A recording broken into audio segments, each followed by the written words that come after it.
Welcome to the Real Film Nerds Podcast.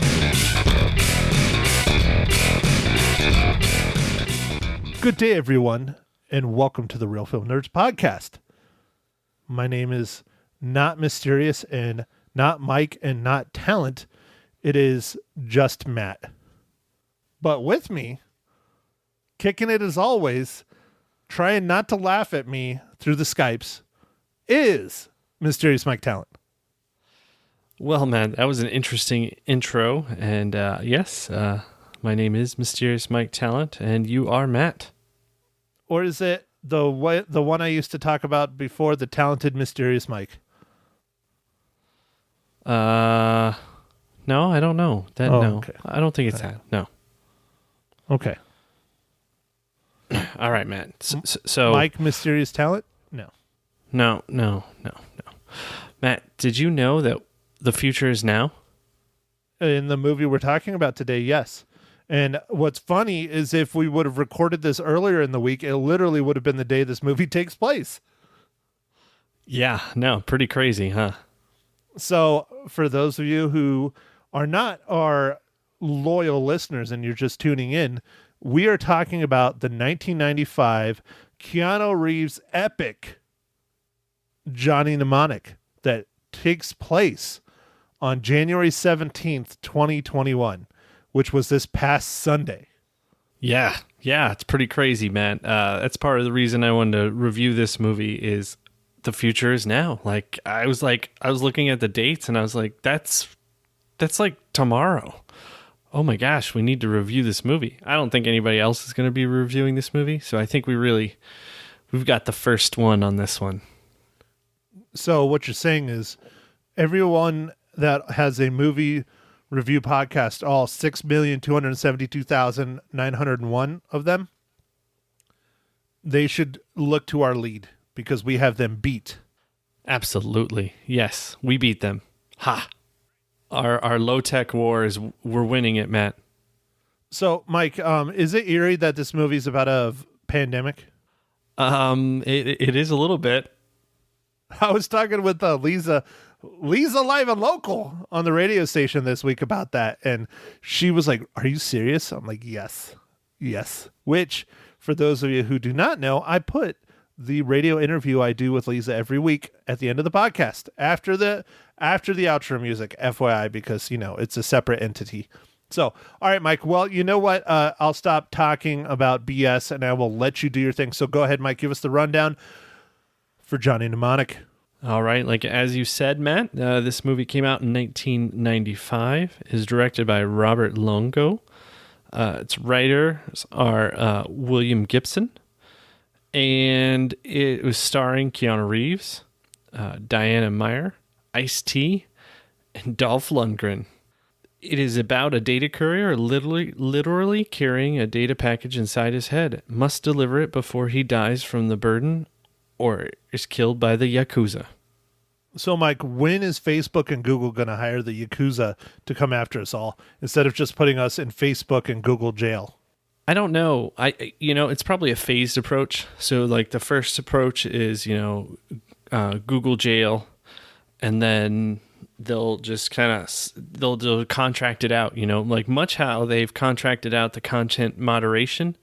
They just haven't gotten to that part, There's a lot of moving parts over at the Facebooks and the Googles and stuff. So it's just a phased approach. I'm sure it's coming. Do you think they're working their way up to it? Like right now they're doing the Italian mob, and then when it really starts getting bad, then they'll call in the Yakuza. Yeah, I mean, there definitely could be that. Maybe. Is the Yakuza a little bit higher end in as far as the murder for hire and various kind of shady dealings? I don't know if I would consider the Yakuza higher end. I would probably consider them more ruthless, specifically how they take people out, at least portrayed in films and documentaries, because they're a little bit more on the torturous side, a little bit old school. They like their sharp weapons.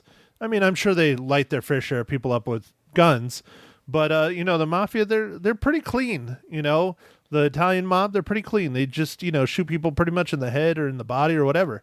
Versus, the Yakuza, they want you to know you screwed up before you die. Okay, so like, if we're ranking like entities that do this kind of thing, where does the cartel come in? Like, is that like a mix between a Yakuza and the Italians, or is it like straight up just a whole nother level, or what do we got? Now, which cartel are we talking about? Are we talking about the Mexican cartels or the South American cartels? Oh man, that's a good point. Let's go with Mexican first. Okay, I would say cartels, Mexican, South American, are on a whole nother level versus the mafia because they're organized, but they're not quite as organized as what we would think of as traditional organized crime. And so that makes them a little bit more dangerous and a little bit crazier. And clearly they are in it to send a message even more than the Yakuza. Because, I mean, who the hell sticks people in, vats of acid and, leaves heads hanging off of bridges? I mean, dude, they're really, really on a level of their own. They're ruthless. Yeah. So, I mean, I guess as far as phases go, Matt, so is it just going like Italian, Yakuza, then cartel? So, like, if we start seeing heads hanging from bridges, things have gotten bad. Yes. Yeah, I'll go with that. Yes. So I don't want to get too off topic, but I do want to bring something up about the Yakuza. There is a actor in this film, and I recognized him from a film that I really, really like from 2000. I would like to review it eventually, but his name is Takeshi Kitano. Now, he wrote, directed, and stars in a film that not many people have seen. It did come out in America, but it's called Brother, and it's 100% about the Yakuza. How they described it, like the critics that did review it and talk about it, which what's interesting is Roger Ebert was still alive then, and he reviewed it. But how they talk about Brother, it's a combination of Reservoir Dogs, Goodfellas, and the Yakuza. Oh, wow. So there you go, man. There's like Italian and all the kinds of mixed. Okay. Yeah, that sounds like a fun movie. We should try to review that. We do need to get to it. It's hard, though, because it's very hard to find, and it's only in standard definition. I have a copy of it on DVD. It's basically the Yakuza versus the Italian mob in L.A., and then the cartel gets brought into it. Oh, man. Awesome. Yeah, it's really wild. That sounds like a good movie, man. Like, man, when I think of like, there's tons of cartel type movies or even content, but one of recently that really kind of scared me just visually was like Sicario. Such a good movie. Like, such a good movie. Yeah, the way that they portray the cartel, it's like just super frightening. I'm like, oh man, why would you even want to talk to these people? Yeah, you can't reason with them at all. So anyways, I don't want to get too off topic, but I do want to do that movie. I think you would really enjoy it. I don't think you've ever seen it, but it was American. It did come out in American theaters. A lot of the dialogue is Japanese in the film, just because the main actor, that's how we wanted to do it, actor, director, and writer. But he's the villain in this movie, and I don't recall him seeing in too many other American films. He's really well known in Japan, though. Oh, okay. Yeah, all right. Well, yeah, back to this movie, Matt. Besides it taking place in the future and there's a pandemic in it, how do you think this aged, Matt? I was a little disappointed. Dude, it aged horribly. I was discussing it, again, referring to the radio. It's almost at the level of a B movie. I mean, seriously, it's pretty rough in a lot of spots. Some of it is very decent, but the saving grace, I think, on this movie until towards the end is the story. The story is very good, very interesting, very unique. A lot of the things fall apart, especially about, 160 gigs, 80 gigs, 320 gigs in his head. And it's like, come on, dude. But, it's the future, and that's what the technology was back then. I mean, think about it, Mike. 80 gigs in 1995 would have cost what? Probably 15 grand. Oh, a massive amount of money. Like it's interesting to look back at like how much that would have cost at the time compared to now, and like what our standard. We talk about terabytes. We're even starting to get into like petabytes, like as more of a normal conversation. Like that's nuts because that's so much data. But yeah, no, back then, Matt, that's probably like 15, 20 grand for sure. Yeah, think about it right now. The cell phone, I don't know, I'm sure you have it in your pocket as well, but my cell phone is 128 gigs. Yeah, mine's 256. Yeah. Yeah, that's a lot of data. That's a whole lot of data. Granted, it's taken 26 years to get to that level, but still, that's pretty amazing. I mean, I remember back in the day, during this time period when we were doing CDs and video games, and we're like, oh man, this game comes on like 6 discs. And now, I mean, just a patch is bigger than those 6 discs on some of these video games. It's nuts. Oh, I can't believe it. Especially like, I was just talking to some of my coworkers about this. The video games, the graphics and stuff come with a cost, and the cost is the size of how much data has to be made and stuff. And like when they're coming out with patches that are like 60 gigs, and then we're also getting capped by our providers, our ISPs. It's like everybody's working against you because everything's getting more like bigger, like 4K video streams or downloading the game content updates all the time, like the updates for your phones, the updates for your computers, the updates, just updates. We're just going to burn through all that data in like 2 seconds, and then we're going to have to pay even more. Like, it's just ridiculous. It makes me upset. So, Mike, are you finally getting data caps? I am not, but they will be. I'm confident that my ISP, as soon as the deal, so my ISP got bought by another ISP, and part of the original deal was no data caps for 7 years.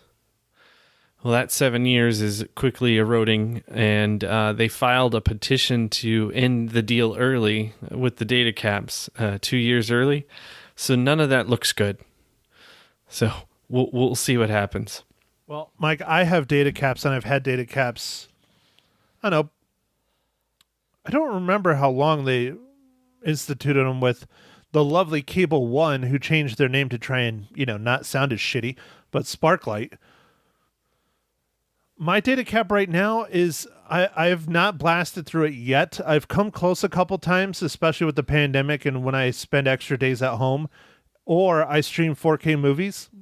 It gets close, but right now I'm almost at a terabyte. I'm at 750 gigs every month. And I have to say, I'm pleasantly surprised that I haven't blasted through it. Well, it's good that you work too much. It's real good. Yeah, I don't have time to game. If I'm lucky, I get to game maybe once a month now. I watch maybe, 2 or 3 movies a week, tops. I'm mostly just work all the time. So anyways, I don't want to talk too much about that. So anyways, back to Johnny Mnemonic, because we like to get off topic here at the Real Film Nerds podcast. This movie was rough, dude. It was rough. The acting is really rough. I thought that this was older than Bill and Ted's Excellent and Bogus Journey, and it is not. It is actually newer than both of those. It sure as heck doesn't look like it, though. Yeah, I felt it. The graphics and some of the style choices definitely did not age that great. I guess I kind of compared a little bit to like Hackers, which came out around the same time, and it had a lot of the visuals and stuff, but I feel like this one just, I don't know. I think Hackers aged better, though. I think it did too, but I don't think they were trying to be as future. Like, this is trying to be, more in the future, where Hackers was like present day with some like computer overlay stuff to like make you, like some, the little visuals of like light traveling through things and stuff, kind of the weird thing with the Gibson and stuff in Hackers. Right. where they're showing, like trying to visualize signals and data going into like computers and stuff so the audience could kind of follow. But, yeah, I don't know. This one, the end, well, is it spoilers, Matt? I mean, I guess We're not there I guess yet. Mike, it's Yeah. your beloved film. Do you want to spoil it before we get to spoilers? Or do you have questions you would like to ask me? No. I want to ask you a question, Matt. I want to ask you. Mike, is it an important question? It is an important question. Matt, will you marry your beer? Will I marry my beer? What? Yes. I don't know. You were just saying it wasn't an important question. I don't know. I was feeling like I was supposed to ask you something. Anyway, what are you drinking today?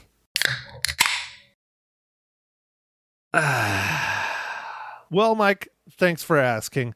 And I think why it caught me so off guard is because I'm not drinking a beer, but also you said marry it. And you know, I am a lone wolf. I will be a lone wolf for life. I'm going to be buried completely alone, childless, just tossed to the side of a freeway in the year 20, I don't know. Let's go with 2030. I don't know. Wow. Anyways, yeah, that got dark fast. Okay, Mike, well, I am drinking a little whiskey this evening. I'm drinking some of the original because I can't find my favorite Blanton's because everybody buys it, but I'm just drinking a little Buffalo Trace whiskey. Oh man, excellent. That is a nice whiskey. I've had that myself, and that's very nice. I guess technically bourbon, but okay, Mike, what IPA are you consuming this evening? Matt, I'm as excited because it's not an IPA. I'm excited because it's not an IPA. So I'm just drinking a normal shock top. Oh, wow! I saw the Mohawk. It's hard to miss that dude. Well, all right, Mike. Now it is time for my question. Literally the most important question of the podcast, Mike. How does 1995's Johnny Mnemonic relate to the Marvel Cinematic Universe?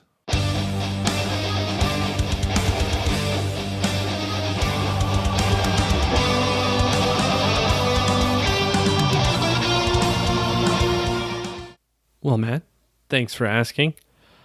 So, I picked this movie and I was like, oh, it should have somebody that worked on some MCU movie. And, as I got deeper and deeper into the cast and crew, I didn't seem to find anything. But towards the end, I was able to find somebody. Darren Boyossi worked in special effects department on Johnny Mnemonic and on Captain America Civil War. What I find interesting is the movies that you pick tend to be the hardest ones for you to find an MCU tie-in. It's true. I don't look for the movie based on what I think is going to be an MCU. I just for this one, I really wanted to talk about it because the time is now. So it's kind of neat, we're living in the future. Usually when we watch these movies, when we watch this, 26 years ago, where we probably didn't even think we were going to make it that long. I know, I didn't. When we were young, we were like, oh man, 25, they're so old. You just feel like you're not I don't know, you feel like people that are in their 30s and 40s are like old people, like super old people. You're like, that's my parents' age. Yeah, my parents had me in their 40s, so yes.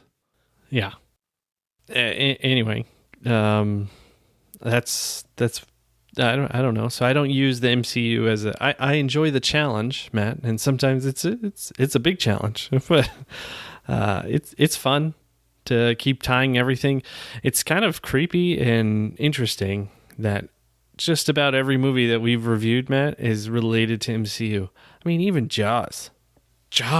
I know that's your crowning achievement. It's also your favorite movie ever, but that's your crowning achievement for the MCU, that you tied that sumbitch to someone in the MCU. It's amazing. It is amazing. Okay, so speaking about Jaws, Mike, tell me about the dolphin. What the hell is going on with the dolphin? That was so effing ridiculous. All right, so that's what I was going to talk about before I was like, should I do the spoilers? And then I was like, I don't know. I don't know, Matt. I really don't know. Like, I guess in this cyberpunk-y world or whatever, a lot of stuff's going on and, taking orders from a dolphin. And dolphins know how to hack programs and encryption and live in very small tanks with what looks like a laser red eye and all kinds of other bullshit, and it constantly makes noises that's just annoying as hell. Yeah, I don't know, man. I don't know. Another thing that's a little weird about the movie is, like, we were talking about a little bit, but we didn't truly touch on it. Like, the data courier thing is kind of cool. Like, that kind of, I could actually see at some point people having implants and stuff and being able to do more things, because, like, people are starting to do it a little bit now with certain things. They're putting in, like, tags and different things into their body and stuff, and Wait, like hold on. RFIDs. Are you talking about the vaccine where Bill Gates is inserting microchips that's in the vaccine into all of us so he can track all of us, even though we all have cell phones in our pockets, that they're all tracking already? No, I'm just talking about the people who voluntarily insert implants for, like, RFID or some other things. I think I've seen some people that have, like, lights, like, almost like... Yes. Yeah, I've seen that under their skin, the LEDs, yeah. Yeah, like, some people, I guess it's kind of a new way of, like, body art, I guess, in some ways, where, it's more internal, though, like, because, there's like tattoos and different things that people do, and now I think sometimes people put, like, LEDs or RFID type things inside of them so they can do things. Like, you could walk up to your house with your RFID implant, and unless they cut your hand off, they can't get in. Right. Well, and, like, there's somewhere I understand I watched a thing on 60 Minutes a while back. I'm sure you watch the same thing. You watch 60 Minutes avidly, like myself. But they had one where they did a whole, like, story about it. And the one that I really liked was the people that have the chips, like, in their hand that has all their, like, medical information. I think that's really, really smart because it's always with you.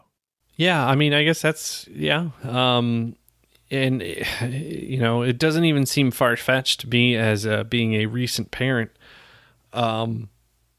having your kids implanted with something so you can keep track of them, like almost like you do with the your pet animals, like your dogs, where you put the chip in them.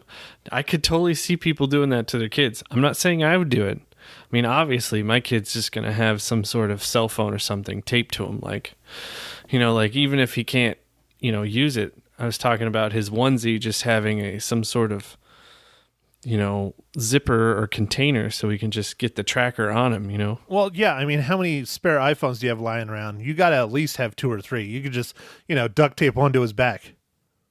Yeah, well, I mean, we have a plan, Matt. It's like, you don't get an iPhone until you're 3. And he doesn't get it, but he's getting his iPad when he turns 2, like... Well, of course. I mean, that's... Yeah. I think that's a law, isn't it? His Apple Watch, he gets, like, 2.5, Wow, holding out on the Apple Watch for a while. Jeez. How do you live with yourself, Mike? Yeah, well, we just wanted to make sure that he could actually tell time. So you're going to make him have an analog face on his Apple iWatch? Yeah. Yes. Okay, Mike, so Johnny Mnemonic, let's get back to it. It is a movie. It is not great. Dina Meyer is also in one of my favorite sci-fi movies of all time, Super Troopers. No, Starship Troopers. Ah, shit. Yeah, Starship Troopers. Damn it, not Super Troopers, Starship Troopers. Yeah, but wait, Matt. Speaking of iPhone. And then Henry Rollins. Yeah, did you hear in the movie Johnny Mnemonic's character? He asked for the iPhone. Yes, he does, and it's the visor that literally goes over his eyes. Yeah. It's IEEYE, but anyway, it makes an appearance. It does. So it predicted it. They predicted the iPhone. Yep. All right, I'll let you go. Henry Rollins No, I was just saying I like Henry Rollins. I wish he would do more acting. He's in stuff, just occasionally though. He was in a bunch of stuff in the 90s, and then he just kind of stopped doing stuff. I don't know if he just kind of totally started sucking back from the limelight because, he hasn't been as active with his band. So I don't know. Maybe he's just getting old, like all of us. Yeah, maybe he was over it. Maybe he had fun, or maybe he had a bad experience. Who knows? Maybe he wanted to do other things. That was like one of his check boxes. All right, I want to star in 10 movies. Or not star, but I want to be in 10 movies. It's like, check. All right, off to the next box. Yeah, I'd like Henry Rollins. He's a cool dude. At least I think he would be a cool dude. He'd be a dude that I'd want to party with for sure. I don't know if I could hang with him, but I'd like to give it a shot. Nice. Yeah, Matt, Starship Troopers, that's a fun, ridiculous sci-fi movie that I think we should watch. I love that movie. It has such style. Like it's silly, but man, it's great. It's entertainment, man. The fascist overtones are insane. In that movie. Oh yeah. Yeah, that's another one we need to put on our list. Starship Troopers, Brother. And then, there's all these movies coming out. Like, did you see that new one on Netflix? Other than the one, not to spoil it yet, but that I picked for next week. There's a brand new one with like a drone pilot and an action movie. It's the dude that plays Falcon in the Marvel Cinematic Universe. Forgetting the actor's name. Oh, okay. It just dropped. I didn't think it was going to be coming out for a while, but it just dropped on Netflix. It's like a big-time action movie. Nice. No, I didn't. I haven't caught that yet, but I'm sure Netflix will send me emails and texts and all kinds of things. Oh, yeah, I'll see it. Yeah, he's like a army drone pilot. Like it's like tasked with like this soldier. I'm putting up quotation soldiers, like soldier to go do like this mission or something. And it turns out the soldier's a robot, and they paired him with the robot because he's so used to being with drones or whatever. I don't know. It looks pretty wild. We'll see. We'll see. Oh, okay. All right. Sorry for repeating myself all the time. Oh, it's okay. Matt, I don't know. Did we mention that this is episode 204? I don't think we did. So I'm just throwing that in there. No, I did not. I'm sorry, Mike. I've slacked off. Thank you for picking up the slack. You're the best. I know. I don't care what Mags and her motorcycle says. Oh, man. That hurts, Matt. That hurts. Just because I ride bitch on the motorcycle doesn't make me one. Oh, dude, I know what to get her for Christmas now. Oh, I'm going to get her one of those shirts. You've seen them. You've seen them, especially out there. You've seen them where it says, if you can read this, the bitch fell off. I'm getting one of those for Mags. Oh, yes. You did it to yourself. Well, okay, maybe she did it to you, but it's fine. Dude, I still I think about that. Like ever since you told me that she's a biker chick, I'm like, man, Megs is cool. She's a badass. What the hell is she doing married to you? Ouch, man. Ouch. I know, I'm getting way too personal. I'm sorry, Mike. I'm sorry. Don't cry. Mike, dial it back. Don't cry. It's just a joke. Okay. All right. I'll hold it in, Matt. I'll hold it in. Okay, so what else are we going to talk about Johnny Mnemonic? Because I don't know how much I can. I mean, it's a unique movie. I don't think everybody should go and waste time watching it when there's so much other stuff out there that's better. If you like Keanu Reeves, I say go watch it. When we do our month of Keanu Reeves, which eventually will happen, this is a perfect film for that. But there's so many others we can pick from too. The thing that's pretty ridiculous, and I think I even thought it was ridiculous at the time. We were into computers at the time. Really haven't changed that much. And no, we just don't game nearly as much as we used to. That's a good one. That's one reason why you need to get your freaking laptop, is so we can do some actual like gaming on computers. That would be fun. Yeah, that'd be fun. But is the concept of overloading a hard drive or a storage device? And I was like, wait, you just can't download some software and double the size of it. Like that'd be awesome, but that's just not a thing. Right. Right. I mean, you can compress stuff. That's about all you could do.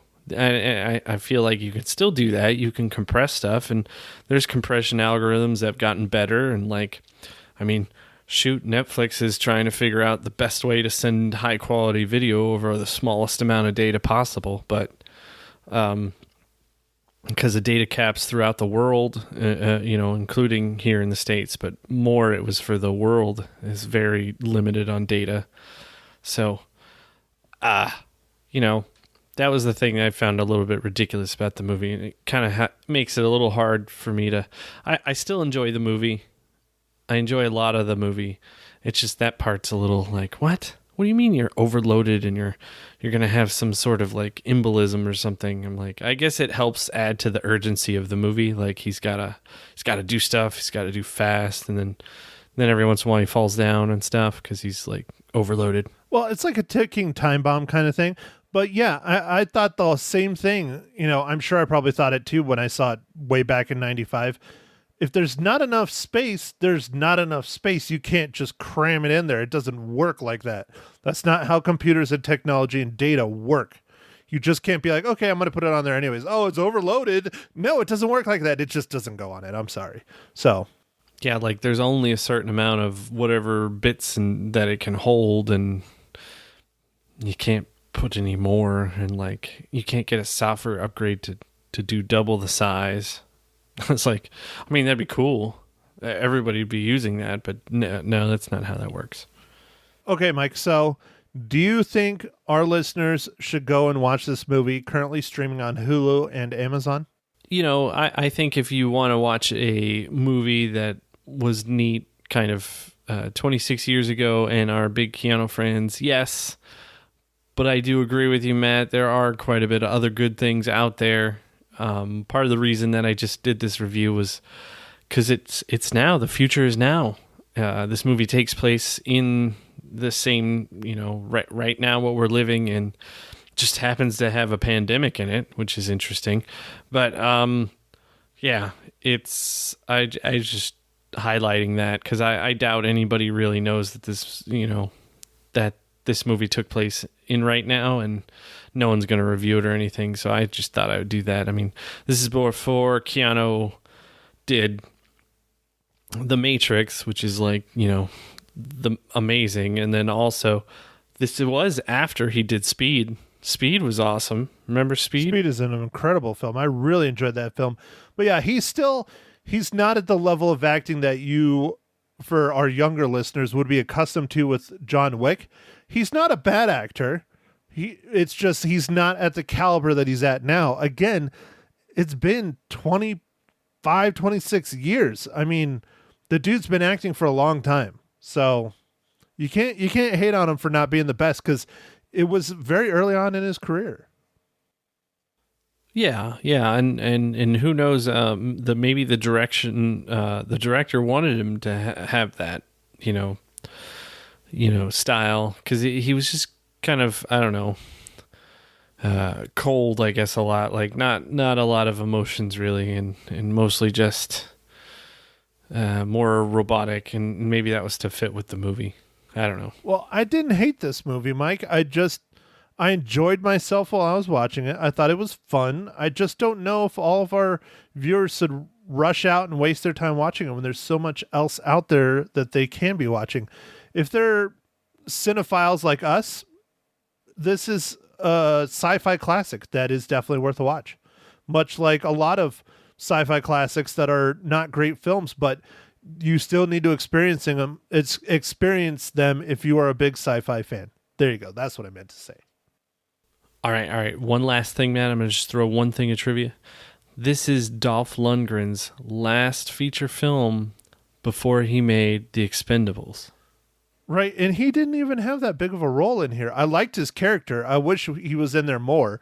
I mean, he was a pretty messed up assassin. I mean, that was, what they call him, the street priest or something? Yeah, I think they called him the street priest, yeah. Yeah, that's a very interesting character. And yeah, I mean, I don't know where he went for, 15 years, but good for him. Maybe he was just tired. Maybe he was doing his rocket science stuff. I don't know. Because, that's one thing. A lot of people think Dolph Lundgren's like not this smart guy. He's just this dumb Russian from, Rocky. No, dude, he is a legit like physicist, rocket science, insanely intelligent dude. He is. But somewhere along the line, he wanted to do acting, and he's in it. And he's not bad. I thought he did a really good job in this. I did. Yeah, no, he did. His character is crazy. It would have been neat to know a little bit more about the character, but we got a little bit of a backstory, and then we see the character as well. But yeah, but not a lot. So, all right, Mike, here, let's do it. You're going first. This is your movie. Well, not your movie. It was your pick. How many reels do you give 1995's Johnny Mnemonic? All right, so I'm going to be a little bit harsh on this one. Mike, how are you going to be harsh? It's your pick. I know, but it just didn't age as well as I thought it would have. So I'm going to give this 3 out of 5 reels. Wow, Mike. So I am becoming the asshole in 2021. Oh, dude, what, you're going lower? 2.5? Oh, yeah. 2.5, buddy. I did not think this movie was great. I mean, it was fun. I enjoyed it, but it did not age well. And, some of the acting was not great, and the direction wasn't great, and the production was very B-movie-ish, but I still had a good time. I still enjoyed myself. Yeah, you were on it for the ride, man. Yeah, and I think when I told you I wanted to do this movie, you're like, really? Like, yes, really. I know, I'm a dick. I'm sorry, Mike. All right, kids. So next week it is my pick.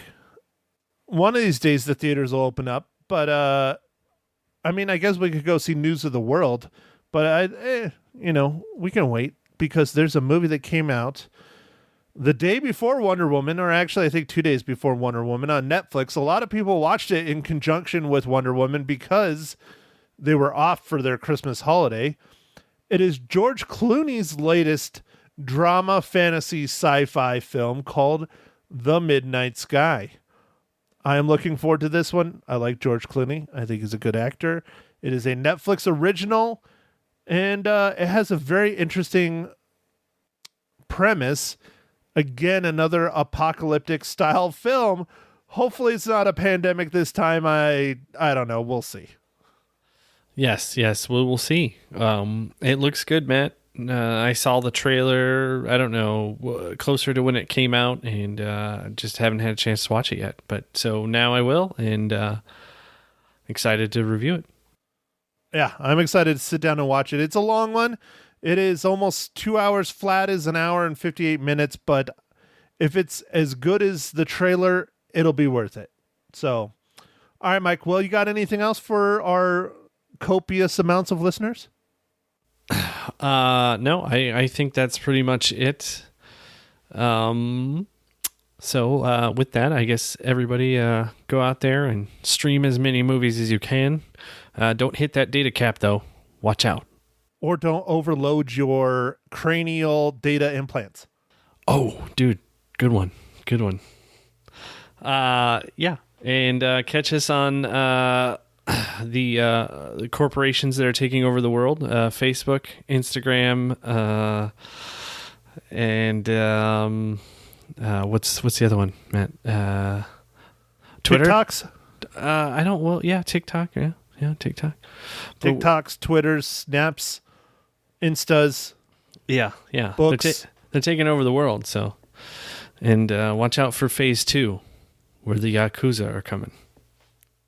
I guess with all that, thanks everybody for listening, and we'll catch you on the next pod.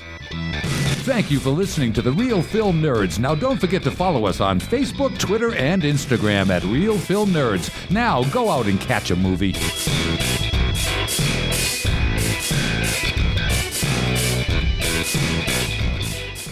He's on the line, the one, the only Matt Hinshaw from the Real Film Nerds podcast on Magic 99.1. How's it going, Matty? Living the dream. How about yourself, Lisa? You know it. We're also anxious to hear from you this morning because you're going to review a movie from 1995. Yes, and I think I'm on the side of Rotten Tomatoes, as you were discussing earlier.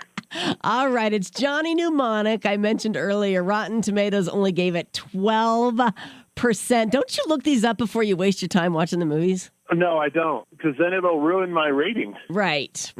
Yeah, so in this instance, do you wish you had? No. I still was going to watch it. I mean, it's a classic, Keanu Reeves film from the 90s. Yes, he was still fairly young in his career, but he did Bill and Ted's before this, both of them, and both of those movies were really good. But I have to say, Johnny Mnemonic, the best thing about that movie is the cast is fairly unique, and the story is pretty unique itself, but the acting was rough. The production was rough. It's almost a B movie. Oh, really? Yeah. Granted, it is from 95, but I mean, it's pretty rough. It really is. So, but it was fun to watch it again after all these years. Well, tell us what it's about. Would I recommend people to go see it? I don't know. Okay. All right. Well, fair enough. What is it about? So it's takes place in the year 2021, which we're all in. Oh, that's right. Right. Did they hit the mark? No, way off. Way off.